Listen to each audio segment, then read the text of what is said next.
आज का हमारा टॉपिक है मौद्रिक नीति समिति। सबसे पहले हम मौद्रिक नीति समिति को पढ़ेंगे, उसके बाद हम आरबीआई के जितने भी टूल्स होते हैं जैसे repo rate, reverse repo rate, SLR, CRR, इन सभी पे हम लोग बात करेंगे। सबसे पहले हम लोग पढ़ेंगे मौद्रिक समिति क्या होती है और मौद्रिक समिति में कितने मेंबर्स होते हैं, उसकी क्या रूल्स होते हैं और उसको आरबीआई की कौन से अधिनियम द्वारा आरबीआई को कौन सा अधिनियम है वो और कौन सी धारा लगती है, सब देखते हैं। तो सबसे पहले तो मॉनेटरी पॉलिसी कमेटी की जब हम बात करते हैं मौद्रिक नीति समिति की, तो आरबीआई अधिनियम 1934 की धारा 45ZB के तहत 45ZB के तहत केंद्र सरकार को 6 सदस्यीय एमपीसी का गठन करने का अधिकार है। तो जो एमपीसी होती है उसको गठन करने का अधिकार किसको है? केंद्र सरकार को। आरबीआई अधिनियम 1934 के तहत धारा 45ZB में ऐसा दिया हुआ है कि केंद्र सरकार को ये अधिकार है कि वो 6 सदस्यीय एमपीसी का गठन करे। एमपीसी के बारे में देख लेते हैं। तो एमपीसी का काम क्या होता है? मॉनेटरी पॉलिसी कमेटी जो होती है उसको क्यों लाया जाता है और 6 सदस्यों का काम क्या होता है, वो क्या काम करते हैं? तो एमपीसी के जो मेंबर्स होते हैं वो इन्फ्लेशन को, मतलब मुद्रास्फीति को निर्धारित करते हैं कि मुद्रास्फीति हमारी अर्थव्यवस्था में किस दर पर होनी चाहिए। तो मुद्रास्फीति की दर का निर्धारण एमपीसी की 6 सदस्यीय कमेटी करती है। मुद्रास्फीति की दर को तय करती है। तो एमपीसी मुद्रास्फीति लक्ष्य हेतु आवश्यक नीति दर निर्धारित करती है। जैसे कि हमने आपको बताया कि अभी जो मॉनेटरी पॉलिसी कमेटी होती है उसका काम ये होता है कि वो मुद्रास्फीति की दर को निर्धारित करती है कि हमारी इकोनॉमी में, हमारी अर्थव्यवस्था में मुद्रास्फीति की दर क्या होना चाहिए। ठीक है। एमपीसी का निर्णय बैंकों के लिए बाध्यकारी होता है या नहीं होता है, ये क्वेश्चन बनता है। तो एमपीसी का निर्णय बैंकों के लिए बाध्यकारी होता है। अगर हम बात करें कि एमपीसी की बैठक, तो वर्ष में कम से कम 4 बार एमपीसी की बैठक होना अनिवार्य है। 365 दिनों में 4 बार एमपीसी की बैठक होना अनिवार्य है। एमपीसी की बैठक की गण पूर्ति 4 मेंबरों के द्वारा होती है। इनका कहने का मतलब ये है कि कम से कम 4 मेंबर तो होने ही चाहिए, तभी एमपीसी की जो सदस्य संख्या है उसकी गण पूर्ति होती है। मिनिमम 4 होने चाहिए, लेकिन एमपीसी की मेंबर संख्या कितनी है? 6, जो हम लोगों ने सबसे पहले पढ़ा था। तो हमें यहाँ तक बात समझ में आ गई है कि जो आरबीआई है, आरबीआई का अधिनियम 1934 की धारा 45ZB में ये अधिकार केंद्र सरकार को मिला है कि वो MPC mean monetary policy committee के लिए 6 सदस्यीय समिति का गठन करे। अब वो जो 6 सदस्यीय समिति है उसका काम क्या होता है? तो इन्फ्लेशन को एडजस्ट करना उसका काम होता है। कि वो जो 6 सदस्य कमेटी होती है उसका काम यही होता है कि वो मुद्रास्फीति की दर को निर्धारित करे। दूसरी चीज कि एमपीसी जो होती है उसके जो भी निर्णय होते हैं वो सभी बैंकों के लिए बाध्यकारी होते हैं। उन बैंकों को वो नियम लागू करने ही होते हैं, उसके लिए बैंक बाध्यकारी होते हैं। और अगर हम एमपीसी की बात करें तो साल में करीबन 4 बैठक एमपीसी की होना अनिवार्य है। वहीं एमपीसी की गण पूर्ति की बात करें तो 4 सदस्यों द्वारा एमपीसी की गण पूर्ति हो जाती है। अगर हम मिनिमम बात करें एमपीसी में मिनिमम सदस्य तो 4 और मैक्सिमम की बात करें तो 6। तो अभी हमने एमपीसी के बारे में पढ़ा, जिसमें हमने ये पढ़ा कि एमपीसी में कितने मेंबर्स होते हैं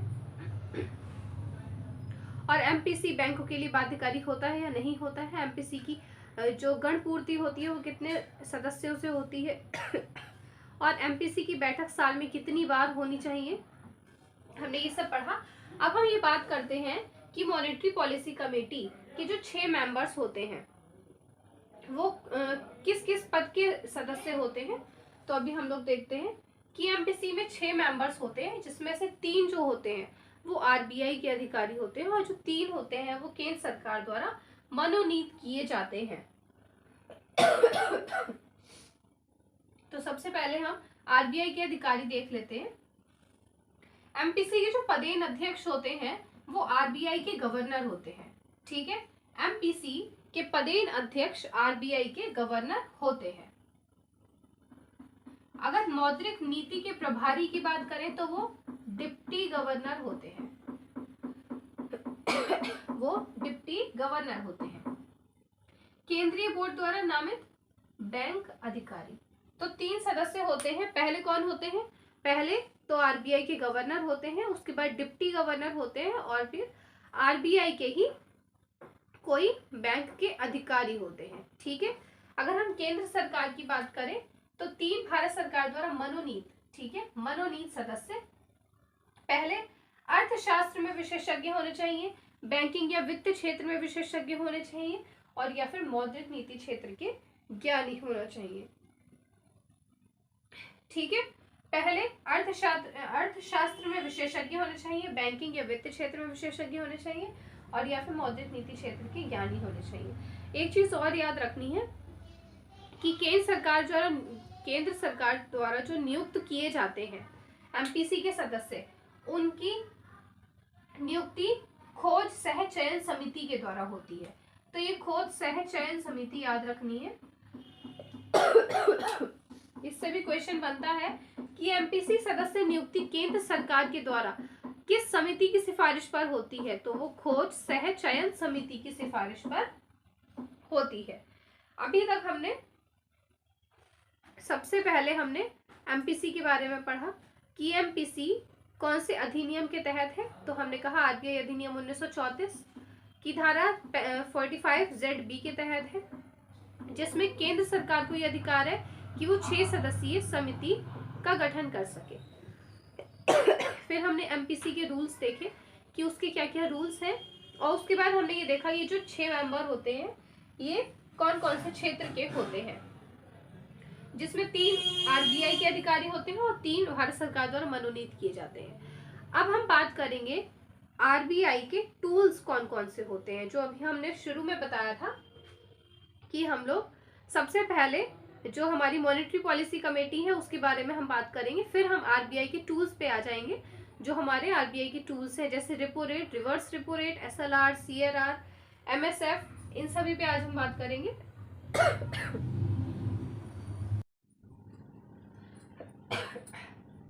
अब हम देखते हैं कि रेपो रेट क्या होता है।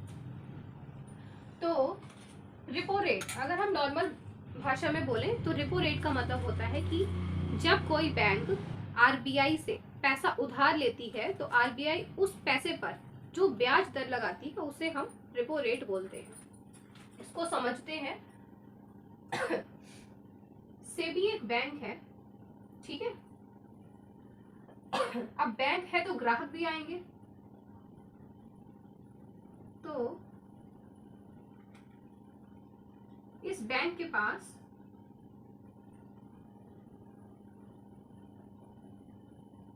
बहुत सारे ग्राहक आ रहे हैं।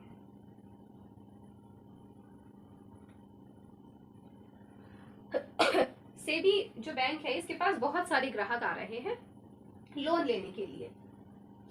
अब क्योंकि बैंक का तो काम ही है लोन देना, तो सेबी बहुत खुश है। सेबी इसको सभी ग्राहकों को लोन दे देती है, किसी को 100 रुपए का लोन दे देती है। सेबी कहती है ठीक है लोन ले लो, और उस लोन पर ये अपनी एक ब्याज दर फिक्स करती है और सभी ग्राहकों को लोन दे देती है। अब जैसे जैसे सेबी सभी ग्राहकों को लोन दे रही होती है, सेबी के पास पैसों की कमी हो जाती है क्योंकि ग्राहकों की संख्या बढ़ रही है।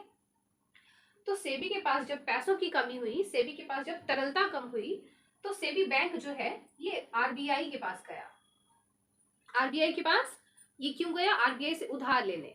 तो जैसे ही आरबीआई के पास गया, आरबीआई ने भी इसको लोन देने के लिए बोल दिया कि हाँ ठीक है हम लोन दे देंगे। तो आरबीआई ने इसको 1000 रुपए उधार दिए। अब आरबीआई ऐसे तो उधार नहीं दे देगी, आरबीआई भी उस लोन पर कुछ ब्याज लगाएगी।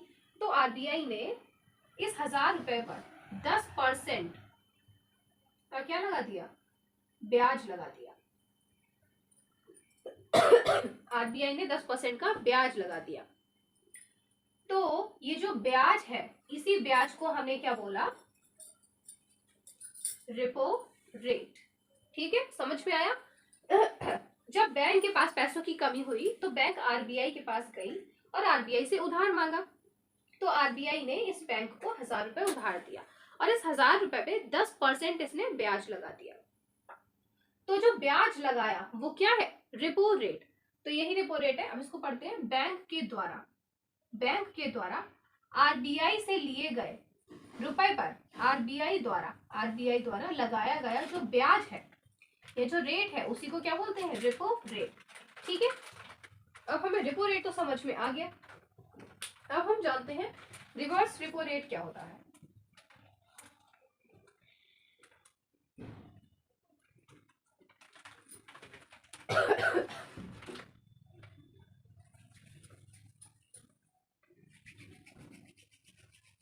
तो पहले तो रेपो रेट, पहले हमने अभी पढ़ा रेपो रेट, और उसके बाद आया रिवर्स रेपो रेट। तो रिवर्स का मतलब क्या है, रेपो रेट का उल्टा, है ना। तो रेपो रेट में क्या था, आरबीआई के पास पैसों की कमी हो रही थी। तो रिवर्स रेपो रेट में क्या होगा, आरबीआई के पास पैसों की अधिकता होगी। और पैसों की कमी और पैसों की अधिकता का कारण क्या होता है, जनता होती है। अगर जनता आरबीआई के पास ज्यादा, अगर जनता बैंक के पास ज्यादा जा रही है तो बैंक के पास पैसों की कमी हो जाएगी। अगर जनता, जो आम जनता है, हम आप लोग, अगर हम लोग बैंक के पास ज्यादा जा रहे हैं तो बैंक के पास क्या हो जाएगी, पैसों की कमी हो जाएगी, क्योंकि बैंक कितनों को लोन देगी। बैंक जब सभी को लोन देगी तो बैंक के पास तो पैसों की कमी होगी ना, उसके पास भी एक निश्चित अमाउंट ही होता है। तो तब बैंक किसके पास जाती है, आरबीआई के पास। तो उसका कारण क्या है, हम जनता। और जब हम जनता ही बैंक के पास ना जाए तो बैंक के पास जो पैसा रखा हुआ है वो कहीं इन्वेस्ट ही नहीं हो रहा। तो बैंक का पैसा जब कहीं जा ही नहीं रहा तो बैंक के पास जितना पैसा है वो पैसा रखा ही हुआ है। अब बैंक का तो काम ही है कि पैसा इधर से उधर करना। जब बैंक पैसे इधर का उधर करती है तभी तो उसको प्रॉफिट होता है ना बैंक को। तो बैंक के पास कोई ग्राहक ही नहीं जा रहा। जब बैंक के पास कोई ग्राहक नहीं जा रहा तो बैंक का जो पैसा है वो बैंक के पास ही रखा हुआ है। तो बैंक उस पैसे का यूज कैसे करे, तो बैंक परेशान होकर जाती है आरबीआई के पास और वो आरबीआई से कहती है कि मेरे पास ये एक्स्ट्रा पैसा रखा हुआ है, इस पैसे को तुम आरबीआई अपने पास रख लो। उसका आरबीआई के पास जाने का क्या कारण है, अगर वो आरबीआई के पास अपना पैसा रख देती है तो आरबीआई उस पैसे पर, मान लो इस बैंक ने कहा कि मेरे पास 5000 रुपए है, इन 5000 में से तुम 2000 रुपए अपने पास रख लो। तो इसका फायदा क्या है बैंक का आरबीआई से ये बात कहने का, ये फायदा है कि अब आरबीआई एक निश्चित समय बाद, वो चाहे 5% का रेट हो चाहे 10% का, तो आरबीआई जो है एक निश्चित समय बाद जब बैंक को वो पैसा देगी तो उस पैसे में वो कुछ परसेंट ऐड करके पैसा देगी। मान लो उसने 10% ऐड कर दिया तो 2000 का 10% कितना हो गया, 200 रुपए। तो अब ये बैंक जो है ये आरबीआई से 2000 रुपए नहीं लेगी, थोड़े टाइम बाद ये बैंक आरबीआई से 2200 रुपए लेगी। तो ये बैंक का फायदा है आरबीआई के पास अपने पैसे जमा करने का। लेकिन ये चीज हमेशा याद रखनी है कि जो रेपो रेट होता है वो रिवर्स रेपो रेट से हमेशा ही ज्यादा होता है। उसका कारण अभी बताते हैं। पहले तो इसकी डेफिनेशन लिख लेते हैं रिवर्स रेपो रेट की। जब बैंक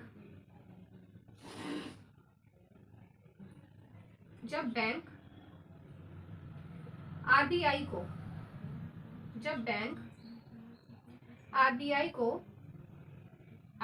के पास कुछ पैसा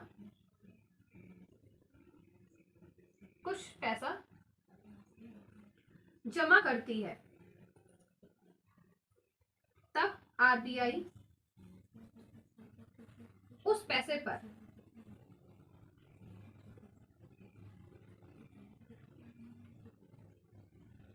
कुछ ब्याज लगाकर, कुछ ब्याज जोड़कर बैंक को वापस करती है। वापस करती है। ठीक है,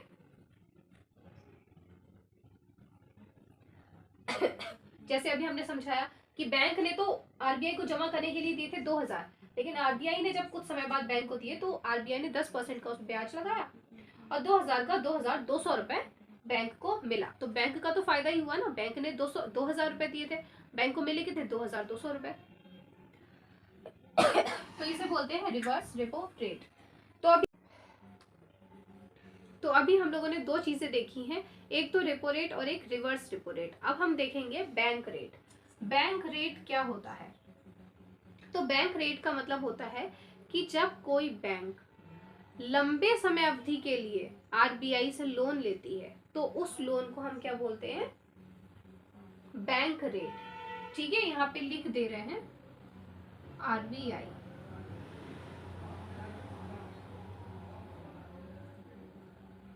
एक तो एमएसएफ, अब समझेंगे हम लोग,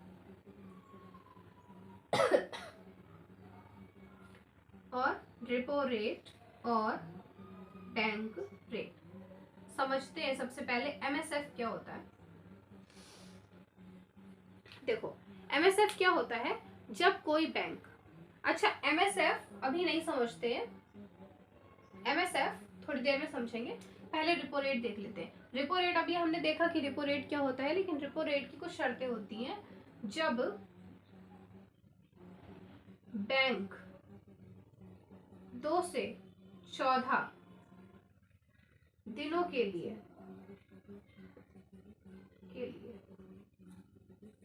आरबीआई से लोन लेता है, आरबीआई से क्या लेता है? लोन लेता है या कर्ज लेता है, तो उसे हम क्या बोलते हैं? Repo rate. बैंक रेट में जब बैंक लॉन्ग टाइम के लिए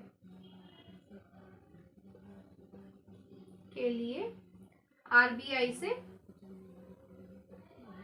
लोन लेता है, जब बैंक लॉन्ग टाइम के लिए आरबीआई से लोन लेता है तो वो क्या होता है? बैंक रेट होता है। एमएसएफ क्या होता है? एमएसएफ को कुछ पार्ट एसएलआर के लिए भी है, तो एमएसएफ समझते हैं। चलो खैर, एसएलआर जब पढ़ेंगे तो तभी भी थोड़ा सा समझ जाएंगे। एमएसएफ क्या होता है कि जब बैंक को एक रात के लिए आरबीआई से लोन लेना होता है, ठीक है, जब बैंक को हम कह सकते हैं कि एकदम बहुत ही सर्टेन कंडीशन हो जाती है, जब बैंक को एक इमीडिएटली आरबीआई से लोन लेना होता है, जब किसी भी बैंक को इमीडिएटली आरबीआई से लोन लेना होता है 1 नाइट के लिए, तो वो किस में आता है? एमएसएफ में, एमएसएफ में। ठीक है, तो हम लिख सकते हैं कि जब बैंक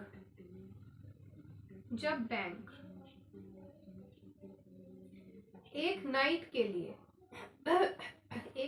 लिए आरबीआई से लोन लेता है तो वो किस में आता है? एमएसएफ में। और एमएसएफ पे जो आरबीआई होती है वो ब्याज दर भी ज्यादा लगाती है। उसका कारण क्या है कि अगर इमरजेंसी किसी से कोई काम करवाना है तो वो ज्यादा पैसे तो लेगा ही। तो वैसे ही बैंक का हिसाब है, जब एमएसएफ पे कोई भी बैंक आरबीआई के पास जाता है और लोन लेता है तो आरबीआई उस पर रेट, ब्याज ज्यादा लगाती है। ठीक है, तो हमने यहाँ पे एमएसएफ पढ़ा, रेपो रेट पढ़ा, बैंक रेट पढ़ा।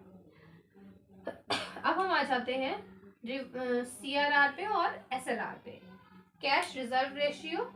अब हम पढ़ते हैं सीआरआर और एसएलआर क्या होता है। हमने यहाँ पे 2 बैंक बनाई हैं, एक तो खुद आरबीआई है और एक कोई भी बैंक है। कोई भी बैंक मान लो, सेबी मान लो, ठीक है, कोई भी बैंक मान लो।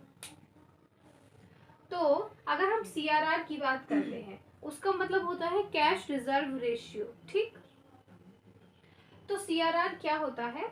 जब कोई भी बैंक, मान लो ये जो बैंक है ये अपने कुल एनडीटीएल का, NDTL means net deposit time liability, तो जब ये अपने कुल एनडीटीएल का मतलब उसकी जो कुल जमा राशि है, एक बैंक की जो कुल जमा राशि है उसका एक फिक्स्ड अमाउंट आरबीआई के पास सुरक्षित रखती है तो उस फिक्स्ड अमाउंट को हम क्या बोलते हैं, सीआरआर।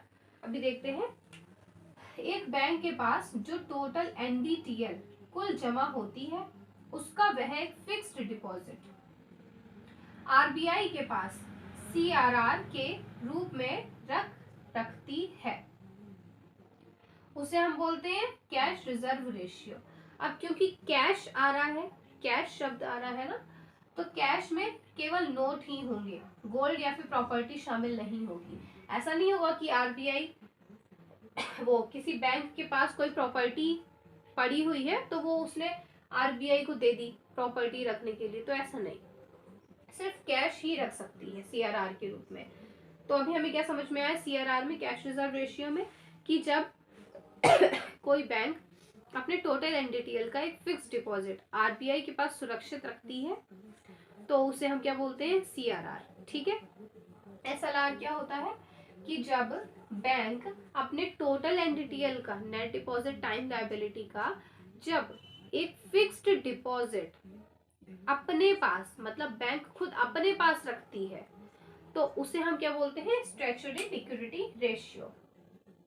अब जो एसएलआर होता है ये बैंक अपने पास रखती है, लेकिन ये बैंक किसी भी ग्राहक को नहीं दे सकती। कोई भी अगर ग्राहक आ रहा है लोन मांगने और बैंक के पास पैसे कम हो गए हैं या बैंक के पास अभी तरलता नहीं है, तो ऐसा नहीं है कि बैंक एसएलआर में से निकाल के दे देगी, वो बैंक नहीं कर सकती। और अगर कोई भी बैंक एसएलआर अपने पास नहीं रखती है, एक फिक्स डिपॉजिट अपने पास नहीं रखती है, तो आरबीआई इस पे जुर्माना लगा देती है। ठीक है, तो हमें एसएलआर समझ में आ गया, सीआरआर समझ में आ गया। बाकी जो हमारा एसटीएफ, एलएएफ और ओपन मार्केट ऑपरेशन जो हमारा बचा है वो हम कल करेंगे, नेक्स्ट वीडियो में करेंगे। और उसके साथ साथ हम जो गुणात्मक और मात्रात्मक पार्ट्स होते हैं, जो टूल्स होते हैं, उसके बारे में भी हम बात करेंगे नेक्स्ट वीडियो में। आज की वीडियो में हमने क्या क्या पढ़ा, सबसे पहले हमने एमपीसी पढ़ा, मॉनेटरी पॉलिसी जो कमेटी होती है हमने उसके बारे में पढ़ा, वो कौन से अधिनियम से अधिनियमित है, कौन सी धारा लगती है, 45 धारा कौन सी लगती है, 45 ZB के तहत केंद्र सरकार को ये अधिकार होता है ना, कि वो 6 सदस्यीय समिति का गठन करे। फिर हमने उस समिति के रूल्स पढ़े कि जो गण पूर्ति होती है उसके लिए 4 मेंबर होना अनिवार्य, मींस मिनिमम 4 और मैक्सिमम 6। ठीक है। फिर हमने ये देखा कि जो 6 मेंबर होते हैं उसमें से 3 आरबीआई के होते हैं और 3 भारत सरकार द्वारा मनोनीत होते हैं। ये सब हमने पढ़ा। उसके बाद हम आ गए थे आरबीआई पे। हमने आरबीआई में repo rate, reverse repo rate, bank rate, MSF, CRR, SLR, ये सब पढ़ा। अब हम लोग जो नेक्स्ट वीडियो बनाएंगे उसमें हम एसटीएफ, एलएएफ और ओपन मार्केट ऑपरेशन पढ़ेंगे। और इसमें हमारे जो टूल्स होते हैं आरबीआई के, जो मौद्रिक नीति के टूल्स होते हैं वो हमारे कंप्लीट हो जाएंगे। और उसके साथ हम मात्रात्मक और गुणात्मक भी समझेंगे। तो आज की वीडियो में बस इतना ही।